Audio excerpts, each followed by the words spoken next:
39वां अध्याय इंद्रिय आदि के अधिपति की महिमा। साधिपतिकेभ्यः प्राणेभ्यः स्वाहा। इंद्रिय आदि के अधिपति जीव के साथ वर्तमान प्राणों के लिए वह आहुति दी जाती है। पृथ्वी के लिए यह आहुति दी जाती है। अग्नये स्वाहा। अग्नि के लिए यह आहुति दी जाती है।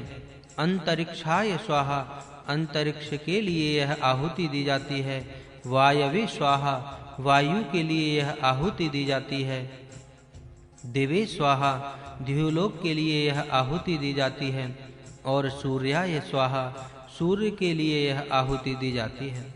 दिग्भ्यः स्वाहा। दिशाओं के लिए यह आहुति दी जाती है। चंद्रमा के लिए यह आहुति दी जाती है। नक्षत्रों के लिए यह आहुति दी जाती है। जलों के लिए यह आहुति दी जाती है। वरुणाय स्वाहा। वरुण के लिए यह आहुति। नाभ्यै स्वाहा। नाभि के लिए यह आहुति। पूताय स्वाहा। पवित्र करने के लिए यह आहुति दी जाती है। वाचे स्वाहा। वाणी के सुधार के लिए आहुति दी जाती है। दक्षिण नासिका के प्राणवायु को पवित्र रखने के लिए यह आहुति दी जाती है। प्राणाय स्वाहा। नाम नासिका के प्राणवायु को पवित्र रखने के लिए यह आहुति दी जाती है। चक्षुषे स्वाहा। दाएं नेत्र के लिए यह आहुति दी जाती है। बाएं नेत्र के लिए यह आहुति दी जाती है।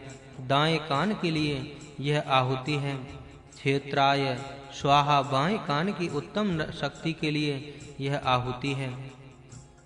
मननशील अंतःकरण की इच्छा और अभिप्राय जानने की शक्ति तथा वाणी के सत्य भाषण को मैं प्राप्त करूं, एवं पशुओं का रूप, अन्न के रसवा, यश, लक्ष्मी, ये सब मुझ में आश्रय करें, यह आहुति सुहूर्त है।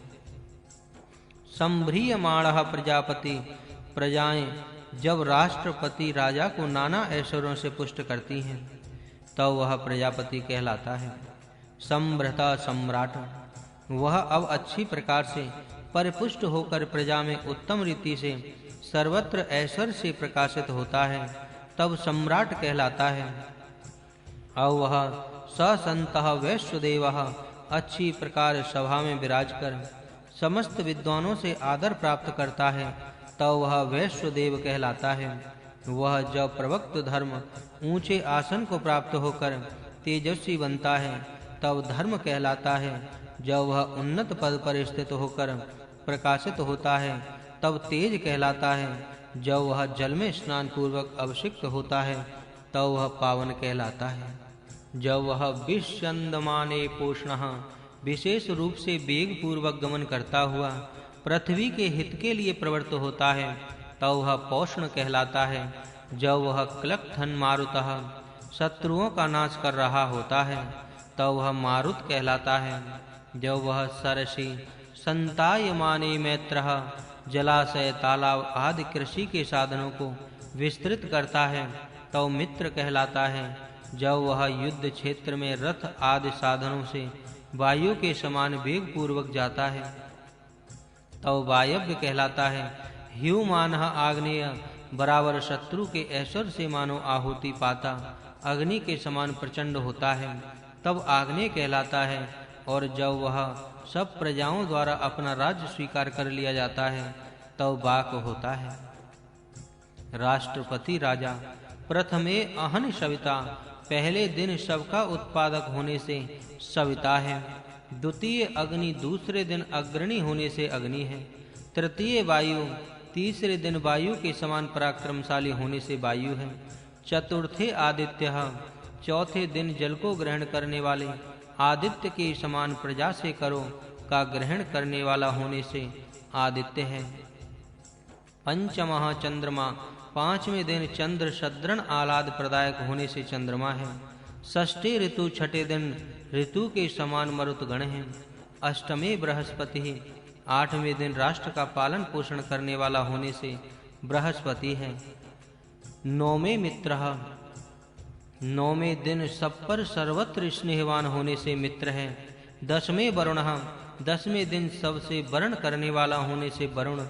एकादशी इंद्रः। 11वें दिन विद्युत के सदृश तेजस्वी होने से इंद्र है। द्वादशी विश्वदेवः।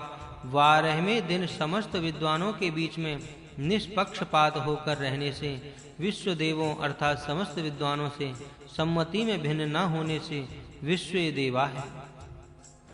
चा वह राजा अपने शत्रुओं पर वायु के समान प्रचंड वेग से आक्रमण करने से उग्र है और शत्रुओं के लिए भयप्रद होने से भीम है, और अपने शत्रुओं को अंधकार के समान मूढ़ कर देने वाला होने से ध्वांत है, और शत्रुओं को कंपा देने वाला होने से धुनी है, और 7 चढ़ाई करने से अवयुगवा है।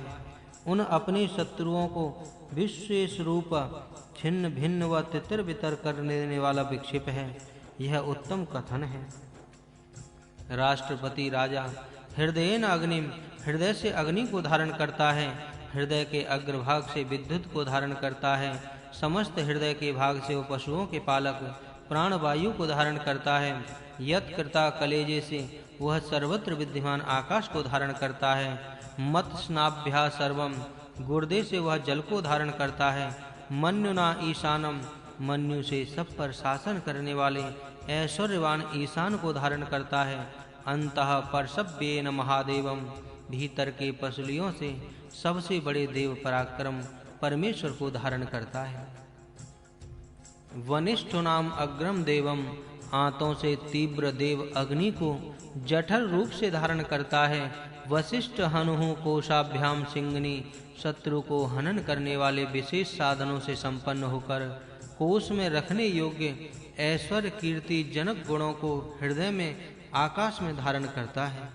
हे राष्ट्रपति, तू लोहितेन उग्रम, तप्तमान लोहे की समान तीक्ष्ण स्वभाव से अति उग्र पुरुष को अपने अधीन कर, सौव्रतेन मित्रम, उत्तम व्रतों के पालन से मित्र को अपने वश में कर, दौर्वत्तेन रुद्रम, कष्टप्रद कार्यों से प्रजा को चलाने वाले पुरुष को वश में कर, प्रकीर्णेन इंद्रम, क्रीड़ा विनोद से ऐश्वर्यवान धनाढ्य पुरुषों को वश में कर, प्रमुदा साध्यम, सुखप्रद उपायों से वश करने योग्य लोगों को अपने अधीन कर, कंठयम भवस्य, कंठ में विद्यमान उत्तम स्वर गायन आदि प्रशंसा योग्य सामर्थ्यवान प्राण का कार्य है, रुद्रस्य अंतः पार्श्व्यम, शत्रुओं को रुलाने वाला प्राण का स्थान, पसलियों के भीतर का स्थान, यत्कृता अथवा कलेजा महादेव का स्थान, भक्षण किए अन्न को सूक्ष्म कर